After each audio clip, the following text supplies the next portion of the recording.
Hello तो मेरी YouTube की फैमिली, आई होप कि सब बढ़िया होगे। तो इस वीडियो में हम जानेंगे आईटीसी रिक्लेम के बारे में। एक भाई ने कमेंट किया था ईसीआरसी वीडियो बनाएं। तो ईसीआरसी क्या है एक बार हम देख लेते हैं। ईसीआरसी जीएसटी जैसे मैंने करा तो इसमें आया electronic credit reversal and reclaim statement. जो रिवर्सल होती है उसको यहाँ पे आप डैशबोर्ड में जाओगे तो आप यहाँ दिखोगे, यहाँ पे लिखा हुआ आ रहा है electronic credit reversal 29 lakh 5 lakh 5 lakh. और ये जो लिखा हुआ आ रहा है ये होता है आपका इलेक्ट्रॉनिक क्रेडिट रिवर्सल। ये वो है कि टू बी में आ रहा है लेकिन हम इसको बाद में क्लेम करेंगे। आईटीसी रिक्लेम्ड वाला होता है ये, इसको हमें क्लेम करना है, उसको हम इसमें दिखाते हैं। सीधा चलते हैं हम 3B में।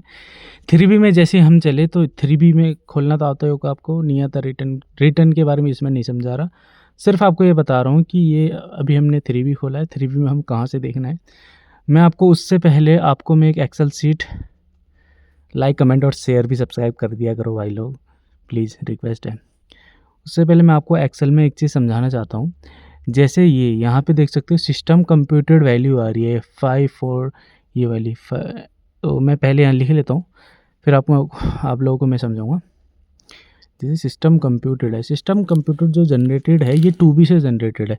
यहाँ पे से मैंने और करा तो यहाँ पे देखो आईजीएसटी में जो बैलेंस आ रहा है, एक मिनट, यहाँ पे जैसे मैंने आईजीएसटी लिख दिया, ये आप लोगों को समझाने के लिए लिख रहा हूँ। आईटीसी रिक्लेम रिवर्सल ये वाला मैं आप लोगों को इसमें समझा रहा हूँ। आप लोग 3B की रिटर्न भरते होंगे, जो भरते होंगे उनको पता होगा, बट क्या है कैसे करना है ये मैं आपको बता देता हूँ, ठीक है। तो सिंपल है, अभी मैंने कुछ नहीं लिखा, मैंने system generated IGST CGST HGST और सेस लिखा हुआ है। अब देखो यहाँ पे ड्रॉ करूँगा तो यहाँ पे देखो 549 ये वाला आ रहा है, जो सिस्टम कंप्यूटेड वैल्यू मैंने लिख दी, ठीक है। सिस्टम कंप्यूटेड मतलब जो 2B से आ रही है वो वैल्यू मैंने लिख दी। फिर इधर और करा 77, इधर करा तो ये जो आ रहा है 23,28,304 रुपये, ठीक है। 23,304 रुपये, 304 रुपये। और ऐसी एसजीएसटी में हो गया, सेस में लिखना है जो वैल्यू आ रही है सेस में वो मैंने, ठीक है। सिस्टम कंप्यूटेड जो वैल्यू आ रही है वो वाली लिखी है, वो लाल में जो लिख रहा है वो नहीं लिखी है। जो सिस्टम कंप्यूटर जो 2B से आ रही है वो वाली लिखी है।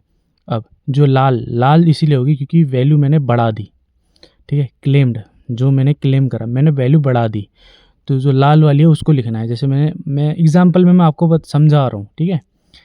ये मैंने ऐसे क्यों करा, लाल क्यों दिख रहा है ये वो, तो मैं आपको समझा रहा हूँ। जैसे ये मैंने बढ़ा दिया, 24 लाख कर दिया, ये 24 लाख कर दिया, इसमें 2,24,00,000 ऊपर आ रहा था, 2,21,00,000, तो ये मैंने बढ़ा दिया। अब मैंने कितना बढ़ाया, अब यहाँ पे जैसे मैं डिफरेंस का फॉर्मूला लगाता हूँ, एक मिनट, ये जीएसटीआर 2B, हाँ, या जीएसटीआर 2B ही कह सकते हो। जैसे 2B तो इसमें ये होता है ना कि भाई जितना 2B में आ रहा है उतना ही आप क्लेम कर सकते हो, ये वाला है ना। तो 2B में उतना ही आ रहा है जो ऊपर आ रहा है, लेकिन मैं ज़्यादा क्लेम कर रहा हूँ। क्लेम्ड में लिखो, देखो 549 आ रहा है ऊपर, लेकिन मैं कितना क्लेम कर रहा हूँ, मैं 560 कर रहा हूँ। तो रूल तो ये कहता है कि जितना 2B में आ रहा है उतना ही क्लेम कर सकते हो। लेकिन इसमें जो हमने जो 2B के पिछले महीने में या पिछले 2-3 महीने में आ रहा होगा मैंने क्लेम नहीं करा होगा, जो अब क्लेम कर रहा हूँ, इसलिए बढ़ रहा है। देखो मैं अब क्लेम कितना कर रहा हूँ, 10 लाख रुपए ज़्यादा कर रहा हूँ। एचजीएसटी में 1,44,000, इसमें जो भी आ रही है सेस में जो भी आ रहा है पता नहीं क्या दिख रहा है, 3,17,318 218, ये मैं ज़्यादा कर रहा हूँ। ज़्यादा कर रहा हूँ क्यों कर रहा हूँ, मेरे पे रीज़न होने चाहिए, मेरे पे बिल्स होने चाहिए, ठीक है। ये तो वैल्यू तो लिख दो, लेकिन क्यों भाई, रीज़न होना चाहिए, ठीक है, वरना सीए फिर पूछेगा क्या है। तो जैसे आप देख सकते हैं 10 लाख रुपए मैंने क्लेम कर लिया। अब मैंने ये क्लेम क्यों करा, ये मेन इम्पोर्टेंट है।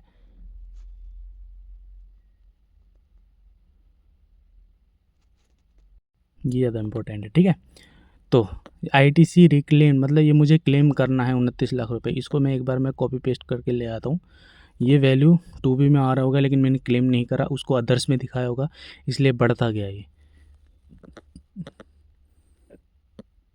तो ये देख सकते हो, ये मैंने इसको यहाँ पे कॉपी पेस्ट मार दिया आप लोगों को समझाने के लिए। 29 लाख रुपये IGST में पड़े, ठीक है। अब 3B मैंने फिर दोबारा खोला, मैं ITC में आता हूँ। ITC में आने का यहाँ पे अदर्स, पहले मैं आपको समझाता हूँ अदर्स में क्या आता है। अदर्स में वो आएगा, ध्यान से समझना, अभी ये सब चीज़ आप भूल जाओ, मैंने 10 लाख रुपए क्यों क्लेम करा, ये सब चीज़ आप अभी क्या करो, अभी भूल जाओ। जो अदर्स है, अदर्स में क्या आएगा, इस पे अभी हम चर्चा करते हैं। अदर्स पे वो आएगा जो मेरी 2B में आ रहा है, बट मैं उसे क्लेम नहीं कर रहा। क्यों नहीं कर रहा? क्योंकि वो मेरी टैली में, टैली प्राइम में एंट्री नहीं चढ़ी हुई, या मेरे पास वो बिल नहीं है, इसलिए मैं उसे क्लेम नहीं कर रहा। भले ही वो मेरी 2B में आ रहा है, लेकिन मैं क्लेम नहीं करूँगा। आने वाले फ्यूचर में मैं क्लेम करूँगा, या अगले साल क्लेम, अगले महीने क्लेम करूँगा, उसको हम अदर्स में दिखाएंगे। जब मैं अदर्स में दिखाऊँगा तो मेरी जो ITC रिक्लेम्ड वाली जो है वो मेरी बढ़ जाएगी, ठीक है। जैसे ये मान के चलो एग्जांपल, ये मैं अगले उस महीने में क्लेम करूँगा, अभी नहीं करूँगा, तो उसको हमने अदर्स में हमने डाल दिया, ठीक है। ये हमने अदर्स में ये डाल दी, एग्जांपल के लिए छोटी वैल्यू है, मैं आपको समझाने के लिए बता रहा हूँ बस। अदर्स में ऊपर वाला वो है इनएलिजिबल, इनएलिजिबल वो है हमें उसे क्लेम हमें मिलेगा ही नहीं, उसको हम डाल देंगे, उसको हम बाद में क्लेम नहीं कर सकते, रिक्लेम्ड वाला नहीं है। अब आ जाओ दोबारा इस टॉपिक पे। जैसे कि लाल हो रहा था, 10 लाख रुपए मैंने फालतू मैंने जमा किया था, ठीक है, फालतू जमा किया था, ठीक है। 10 लाख रुपए IGST में मैंने फालतू जमा किया था, तो इसका हमारे पास बिल होना चाहिए, पहले बताया, प्रॉपर डिटेल होनी चाहिए। अब 10 लाख रुपए मैंने पुराना होगा, पुराना वो जो मेरे 29 लाख रुपए पड़ा हुआ है, this minus this plus others, this minus this plus others. क्यों करा समझ में आया? जो मेरा 29 लाख रुपए ओपनिंग पड़ा हुआ ITC रिक्लेम्ड वाला, प्लस सॉरी माइनस जो मैंने ज़्यादा करा, पुराना में से तो मैंने क्लेम करा इसलिए माइनस कर दिया, प्लस करूँगा जो मैं अगली महीने जो क्लेम करूँगा उसको मैंने अदर्स में प्लस कर दिया। और जो 10 लाख रुपए जो आ रहा था उसको यहाँ पे मैंने जो पिछले महीने का अब जो क्लेम करा है उसको यहाँ पे रिक्लेम्ड वाले में, जैसे अदर डिटेल में रिक्लेम वाले में दिखा दिया, ठीक है। समझ में आ गई? ये जो आ रहा है ये तो POS होता है, वो प्लेस ऑफ सप्लाई मिसमैच की वजह से होता है। जैसे UP to UPC GST लगने से, लेकिन IGST लगते ऐसा कुछ होता है, वो अलग बात है, वो हम क्लेम नहीं कर सकते, लेकिन अमेंड करेंगे तो हम क्लेम कर लेंगे, वो वाले सीन, वो हटाओ। ये बात आप लोगों को समझ आएगी। रिक्लेम्ड वाली ये मैंने 10 लाख रुपए क्यों करा, अगर मैं ये नीचे तो लाल हो रहा था ये, ठीक है, ये रिक्लेम्ड वाला हो गया। अगर मैं 10 लाख रुपए में नीचे नहीं दिखाता तो वो माइनस नहीं करता, हो मतलब वो जो मेरी पोर्टल में जो दिख रहा है ITC रिक्लेम ऊपर जो दिख रहा है वो माइनस नहीं करता। आप लोग कहोगे कि मैंने यहाँ पे प्लस क्यों कर दिया, तो मैं आपको समझा देता हूँ। ये माइनस में था इसलिए मैंने प्लस करा है, मैं इसको माइनस करके मैं हटा देता हूँ, पहले माइनस को हटा दिया, देखो बढ़िया ना। देखो 29 लाख रुपए मेरा ओपनिंग था, माइनस मैंने उसमें से ये यूटिलाइज़ कर लिया, प्लस मेरे को क्लेम करना है 50,000 रुपये, इसलिए।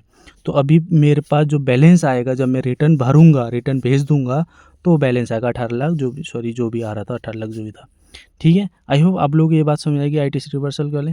तो थैंक यू सो मच, मिलते हैं नेक्स्ट वीडियो में।